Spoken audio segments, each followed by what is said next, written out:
Welcome to another episode of Complete Developer Podcast, the podcast by coders for coders about all aspects of creating your best life as a developer. I'm Will, the accomplished developer, author, and software architect. And I'm Beej, the journeyman developer sharing my journey in development. Complete Developer Podcast is supported by listeners like you. We are now on Patreon at www.patreon.com/Complete Developer Podcast. When we're learning something new, we will all eventually hit a roadblock. Roadblocks are tough to deal with because they sap your enthusiasm. Left alone long enough, they'll make you give up on your goals. In this episode, we're going to discuss how to overcome learning plateaus when you're trying to build new skill sets, learn new subjects, or simply get better in an area of your life. While immediately useful in tech, the principles we're discussing here don't just apply to tech. But before we get started, Will, what's been blocking your road? Man, I've got some kind of dependency injection problem in the WPF app that is driving me up the wall. I have a DB context factory class that is delivered by the service locator or whatever you want to. It's a service locator. And it will generate a DB context, right? And if I pull back the factory class and say, give me the DB context, it has the connection strings, it has all the stuff, it works perfectly. I wired it up when I asked for an instance of the DB context, the Lambda there goes, hey, give me an instance of the factory and hand me back the DB context that it generates. And you would think those two statements would be equivalent. However, what it does is it hands me one that does not know what it's doing at all. Like it's not configured. And it is driving me insane. Like it's something extremely dumb, but I've spent like 3 hours trying to troubleshoot it. Oh, dude, that's rough. Yeah. And I'm thinking about just like getting a hold of get my junior dev from work and be like, can you just get on a call with me after hours for like 10 minutes and tell me where I'm being an idiot? Because I know it's there and I know that you'll find that entertaining. Yeah. Like that's where I am with it. So yeah, it's very frustrating. I don't know if I'm going to do that or not. May get my PO actually, because he would enjoy doing that too. And it'll be quick. So yeah, how about you? Well, we started a new project at work today. Well, I say it's new. My team is restarting a project that was put on hold a couple of years ago. So there's already been some work done on it. We had our kickoff meeting today, basically, and learned as much as the PO could tell us or within the time frame. Kind of all about the business stuff, and then we're reviewing the code now. So over the next couple of days, we're going to review the existing code to determine if we want to refactor it or rewrite it. I know what the architect wants, and we're meeting with him after we've had a chance to look over the code. So that's going to be fun. And so in other interesting news, it's actually going to lead me, I guess, closer to one of my goals is I spoke to the organizer of burrow.dev about speaking at one of their meetups later this year. So I'm working on a talk on leadership based on my first year as a lead developer and on that book that I told you about, How to Lead When You're Not in Charge. It's going to be a good talk, and getting to try it out at a meetup group is going to be great. I've already submitted it to KCDC, so I'm hoping that they pick it up. That would be a lot of fun to go out to Kansas City. I've not been. I do need to find out when because it's been a little bit since I've submitted, and a lot of conferences are now in person again. So I need to find out when the CFPs are so I can make sure and submit to those. So that, and one other thing, goal related, I completed 5K on the treadmill at the gym. But I did it in 42 minutes. That's slow. Now walked a bit of it, but I completed it. I ran most of it. Well, it's interesting because we were listening to the goal episode when we were going to one of the Christmas things that we went to. I forget which one. And my wife heard that goal from you and she's like, wait, he's already done all this other stuff. He's going to nuke that like by the end of January. Like he needs to go for a 10K if he wants a real goal. I'm like, okay, I'll tell him that, but he probably knows. Yeah. Well, she's right. That was a little bit of a give me goal. The real goal in that one was to get down to doing it in under 30 minutes. Yeah. That'll be a bit harder. Yeah. Yeah, that will. I did run half a mile at the 10-minute mile speed today. So that was good. Eventually I'll get up to that. And then I've got to bump it up just a little bit more because it's not quite 3 miles. It's 3.1 miles. So yeah. But yeah, it's good. And I'm making progress on it. I just wanted to share that with you guys. Nice. Saving money is hard, especially when you hit a financial plateau. Lucas Casares is a fee-only certified financial planner. He owns and runs Level Up Financial Planning virtually out of Fort Collins, Colorado. And just like us at Complete Developer Podcast, he focuses on helping you to not only establish a real plan for your life, but to actually take action so that you can hit your goals. Investing in financial planning services, guys, it really comes down to whether or not you can improve your finances. And with the help of Level Up, the compounding interest of making better financial decisions will easily pay for itself. Level Up also has a unique pricing model that will help you no matter where you are in your financial journey. So you're not going to be at a point where you can't pay for the help to get where you could pay for the help. And best of all, Lucas is a fiduciary for his clients. And what that means is he's not here to sell you a product, but to help guide you to a better financial situation. And you can catch his podcast, Techie Personal Finance Bootcamp, where he covers financial topics that you probably face. And there he also interviews other IT professionals who share how they navigated their own careers. That's very helpful. You can also learn even more stuff at levelupfinancialplanning.com. One thing that shocks new developers and people around them is just how much time is required for learning, relearning, building new skills, and internalizing new concepts when building software. It's nearly impossible to stay caught up on technology as a developer using only your work hours. And even people that spend a lot of time learning new things outside of work find themselves struggling to keep up a lot of time. In short, when you signed up to be a software developer, you basically signed up to be a lifelong learner. It's one of the things that really attracted me to software development was I love being a lifelong learner. Your ability to continually refine the way that you learn new material either help you achieve your career goals or it will deny them to you entirely. Worse still, the way that most of us were taught in school is nothing like the way that we have to learn on the fly in the real world. When you were in school, you had someone around who could help you get unstuck from learning plateaus when you encountered one. In post-school life, these types of people are much more rare. Their time is more expensive, and the knowledge they teach is more specific, possibly even too specific to be helpful. Nevertheless, software developers are often expected to pick up new technology in a relatively short period of time. Making it worse, there are often several things that you need to be learning quickly concurrently. Meaning that if you spend an excessive amount of time learning one thing, it can often mean lost opportunities with the other stuff you're supposed to be learning. It's also monstrously frustrating because you probably are around people who learn some things more quickly than you do. If they learn more slowly, they're probably trying to hide that fact. When you reach a point where you're putting in more effort but achieving less growth, you need some effective strategies to help you start improving again. The better your strategy is, the better your career will be over the long term. So, what is a learning plateau and why does it happen? A learning plateau is a term used in educational psychology. It denotes a time during the course of learning where the learner, despite putting in the work, seems to make no significant progress. The big word there is seems. There are a variety of causes of learning plateaus, from changes in motivation to lack of time and money to simply hitting a psychological limit. And if you're regularly in the habit of learning new things, learning plateaus are certain to happen, even if you really enjoy what you're learning. While addressing the causes of learning plateaus is useful, it's also important to note that they are simply a natural feature of the learning process. If you hit a plateau, it's because you climbed up to it.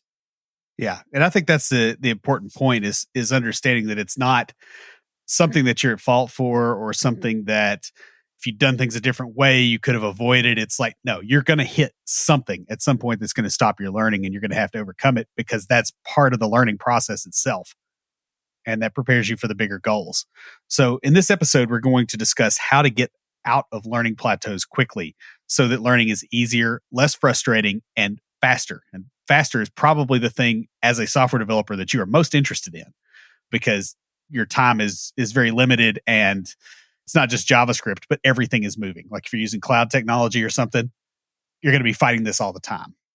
In the aftercast, we're going to take a slightly different tack and discuss why mid-level developers are really, really vulnerable to getting stuck and how to help them quickly get unstuck. So if you're a senior dev, this is how you help them. Or if you're management, here's how you help them.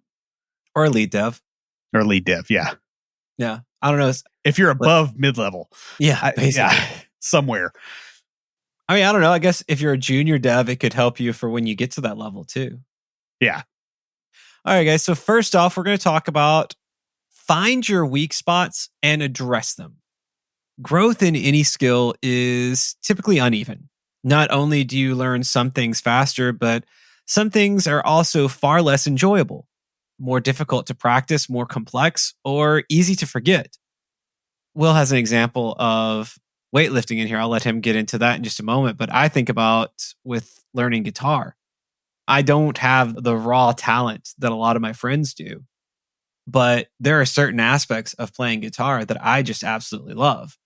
I really enjoy kind of playing some licks, playing some lead stuff, but rhythm really is really difficult for me. Like making the chord structures with my hands, especially bar chords, as I've said before, but not just that, but staying in rhythm. I tend to speed up too much. I guess it's just my hyper nature, which is funny because our worship director at church was working with me and told me, she's like, yeah, most people, if they have trouble staying in time, they slow down. It's actually nice that you speed up because we can handle that better than we can slowing down. It's like it's actually easier to slow yourself down than to speed yourself back up. And being new to it, I don't know one way or the other, but that's what she was telling me. But yeah, so that is one thing I've noticed when I try to play with the metronome too. Like that is one of my areas that it is really difficult. And I feel like I've hit a plateau on it.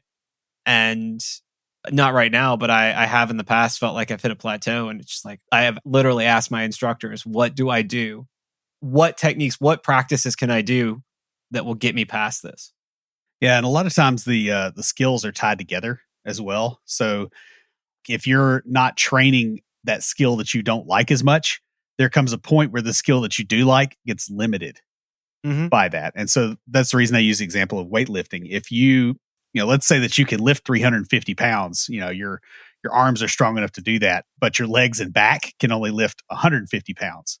You're not going to lift 350 because some other component of the system is going to fail first, probably in a pretty nasty way.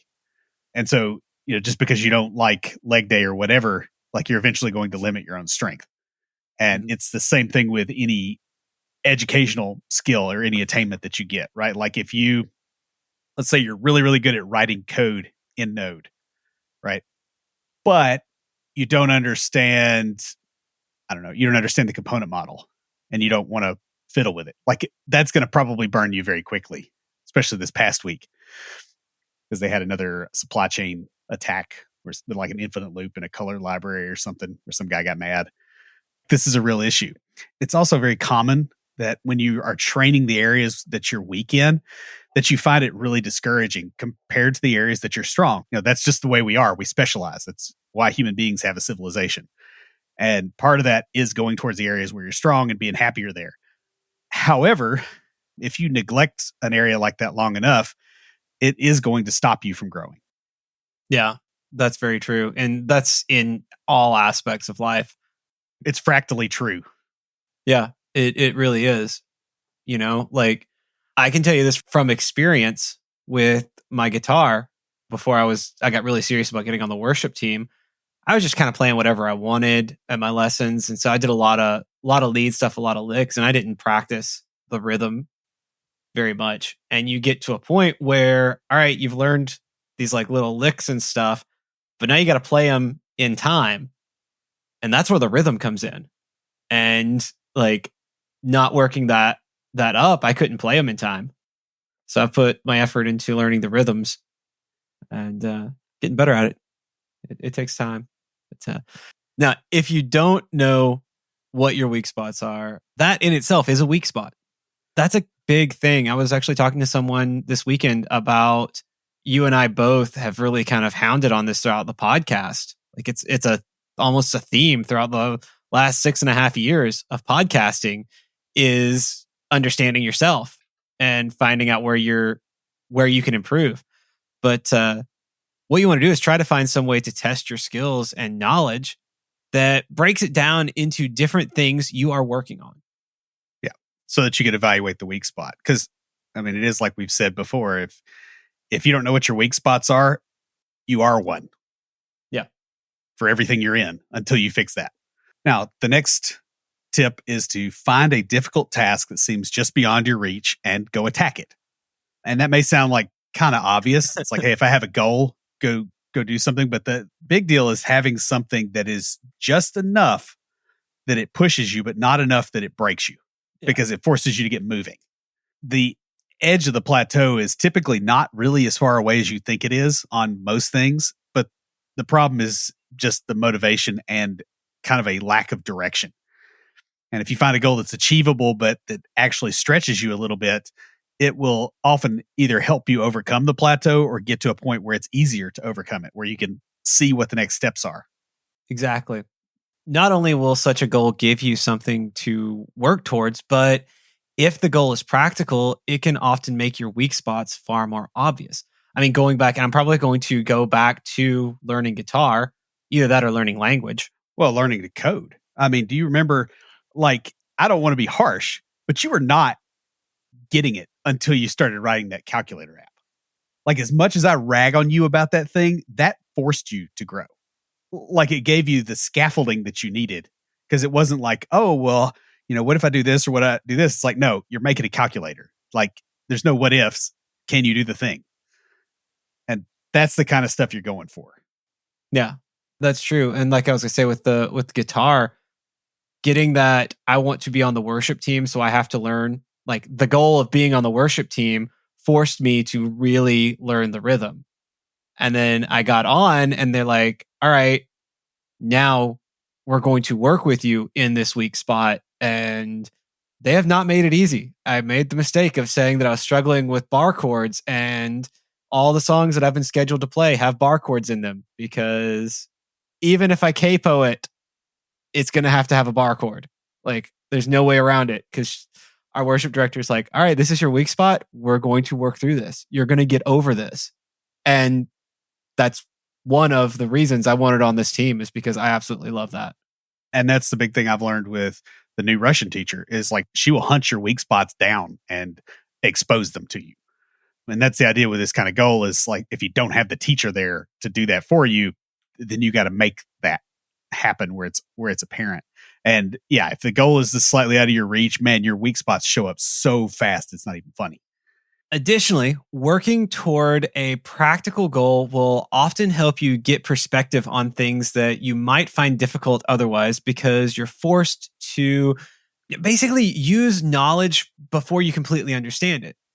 That's exactly what I was thinking too. Will has a note in here about well, we both had the same problem. It was just years apart. Yeah, Lambda functions. And it did. And I remember I use this all the time with my junior developers. Like, I tell them the story of me learning that. And I was like, basically what my mentor told me was, what you put into it, what comes out of it, just use it. He's like, don't stress about trying to figure it out. Only use it when you know what you're going to get out, but just use it and use it and use it. And then it will click. And that was an absolute plateau. And the reason that I suggested that to you, because you were learning it in C#, I learned it in Ruby in like 2005. Yikes, that is a long time ago. And it was exactly the same thing for me. I'm like, this is like sorcery or something. Like, why am I passing? I'm passing a function to a function, and this function calls that function, and I couldn't line that up in my head. But if I did it for a while, once once you do it for a while, there's just a point where it just clicks over and you're like, oh, it's like I'm passing an object that's representing a function, really. And there's not necessarily that much difference, and I've got this artificial construct in my mind about how the thing works. And sometimes just using something that you don't completely understand will force it over the top.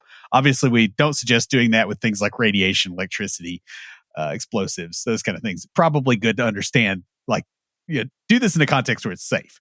Oh, yeah, exactly. Yeah. So next, use the skill in a new situation. This is really important. Another thing that can cause learning plateaus is repetitive training in similar circumstances. That can be useful for like getting the knowledge down. Yeah, or passing a test. Yeah. Very important with guitar or language is just repetition there. To refine the skill, like if I want to learn a particular song, I play that song over and over and over again until I've got it down. And then I play it over and over and over again until I've mastered it. And then I play it over and over and over again because I want to maintain that. Yeah. And then I keep playing it even after I'm sick of it because that's how you get that down.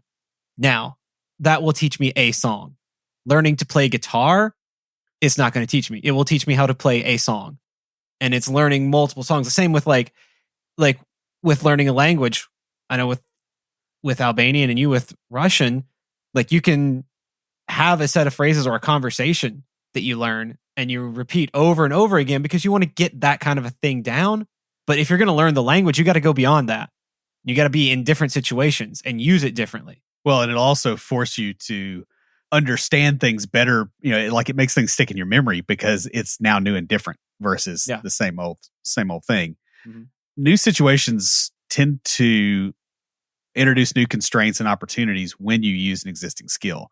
And these changes can give you a deeper knowledge of why certain things work the way they do, as well as actually showing you the instances where they don't work at all.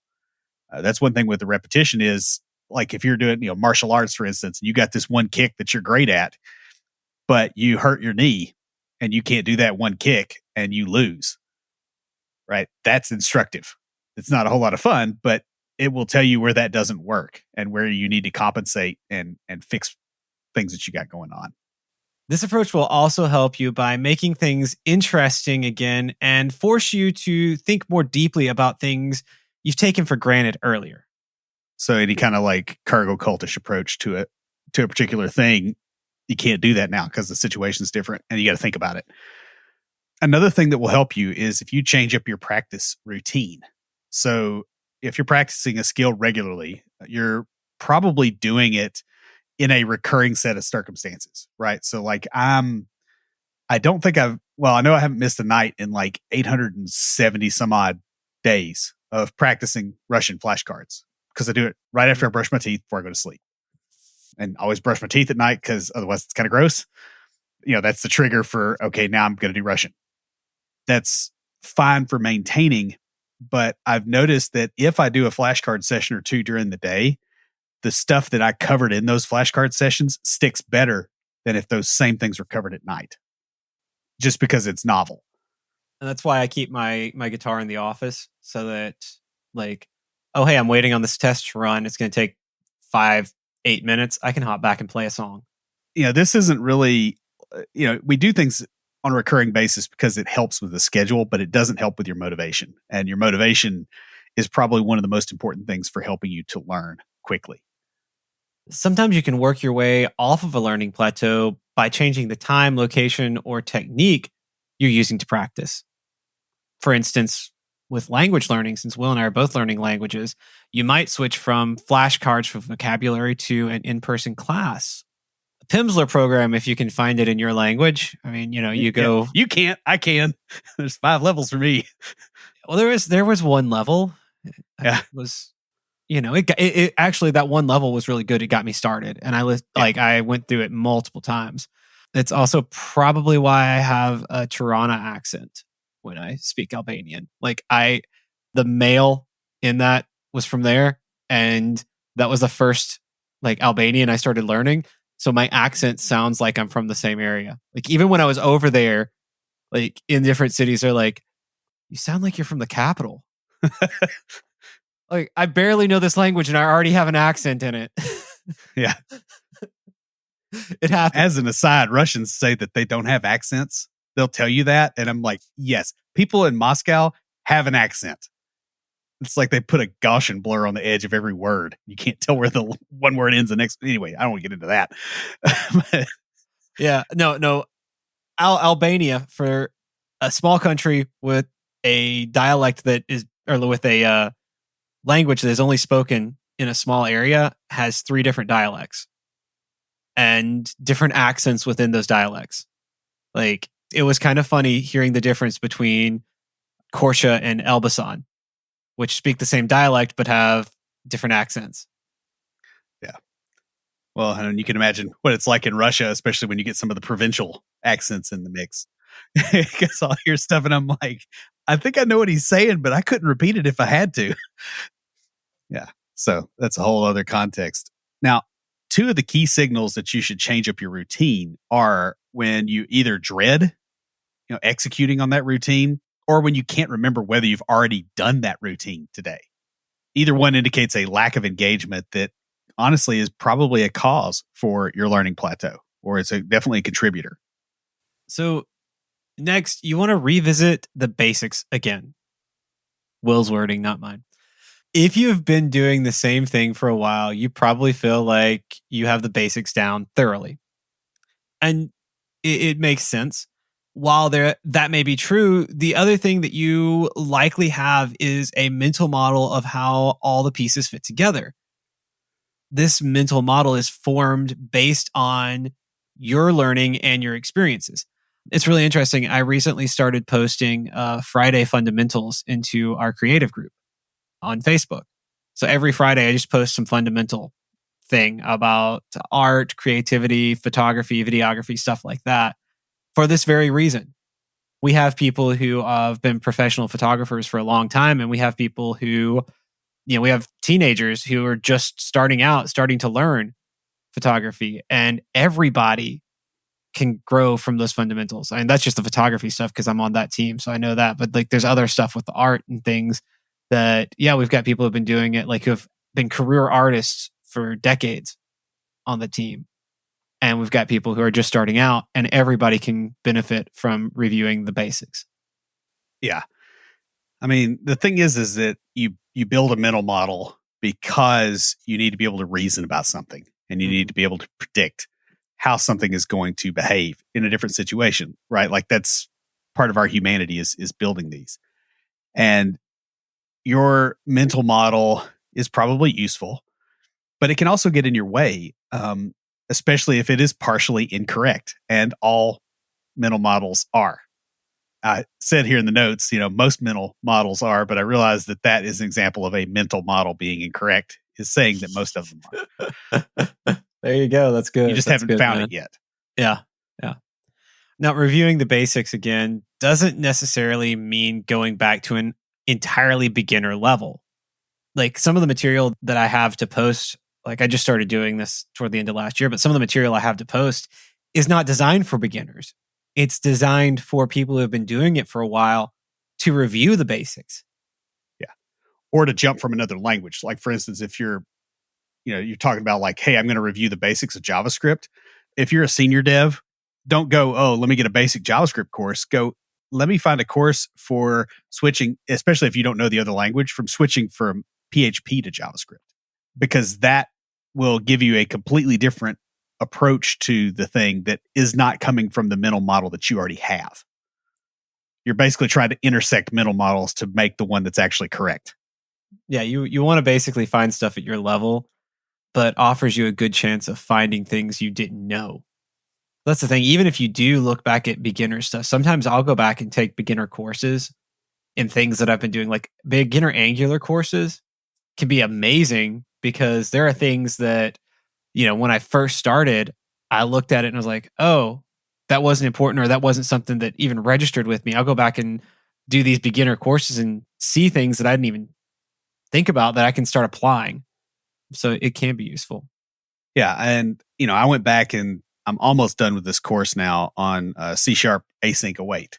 Yeah. Now, I've been using that since 2014, 2015, like the task parallel library. And I've used older threading constructs, let's not talk about how far back that goes, like talking about apartment threading in Visual Basic. And what was interesting about this is, I have a working mental model of how the thing functions, but it was not correct because I kind of thought that it was making the current thread hold until the await came back. And it's like, no, it's not. It kind of hangs on to that state and then returns to it later and does a continuation. And so there's some stuff like that that's like, functionally for me, it didn't make a difference, but it was not a correct mental model. And so it would have mattered quite a bit if I'd really been pushing something with that. And when you review the basics, a lot of times you get a huge, aha moment that, like, as you discover something working differently than the way you were thinking about it, while other times a review of the basics just gives you access to new subtleties that you missed the first time through. So, like, understanding how things in the task parallel library were similar and different to things like promises in JavaScript. I didn't have the backing in the JavaScript world when I went over this stuff before that I have now. And so it changed the way that I looked at the C# code. So guys, finally, ignore the plateau entirely and focus on building the skills you need when it's over. When learning something new, it's really easy to get bogged down in the minutia. While you definitely shouldn't skip over critical bits of knowledge, sometimes the importance of some information is only your mind. It can often be useful to think about what skills you'll need once you have the skill you're trying to develop and pursue those. Like I was talking about in the previous point with going back and looking at some of the beginner Angular videos. Like, seriously, there are things that I just kind of glossed over because it wasn't important to me at the time to what I was building or what I was trying to learn. And then going back and watching those, like, oh, hey, I'm looking at it from a different perspective. Yeah. And so sometimes just moving on and then coming back to it will really help. Sometimes you just got to walk away from it too. Get a clear head. Well, like if you, like, for instance, you're trying to learn Angular, let's say, and you go, hey, when I get really good at Angular, I'm going to be building this app. Well, what else am I going to need to build the app? Well, I need to get CSS figured out, right? I probably need to understand Webpack or, some kind of process along those lines. I probably need to understand things like Node or something for a back end and start picking those things up when you're stuck. And what you'll find is a lot of times it's enough variation that it actually makes things novel again and you'll pick it up. Most of your skills do not develop in isolation, and there are pretty much always going to be complementary skills that you need to learn for any one skill. Like if it's a skill that you're learning by itself and you think that it stands alone, that's probably something worth researching because that is very unlikely to be correct. And that may be contributing to the plateau you're on. Sometimes spending a little bit of time picking up complementary skills will also give you a perspective on what you're trying to learn right now. So, for instance, if you are learning web stuff, right? Like you're learning HTML, you're learning all the HTTP verbs, you're doing all that kind of stuff. And you stop and you go, hey, I'm going to learn enterprise design patterns and I'm going to learn how to build a distributed system. It's going to make a lot more sense to you why things are stateless on the web in a way that it couldn't before because you just didn't have the context. Complementary skills are also useful in that they'll often show you your less obvious weak areas.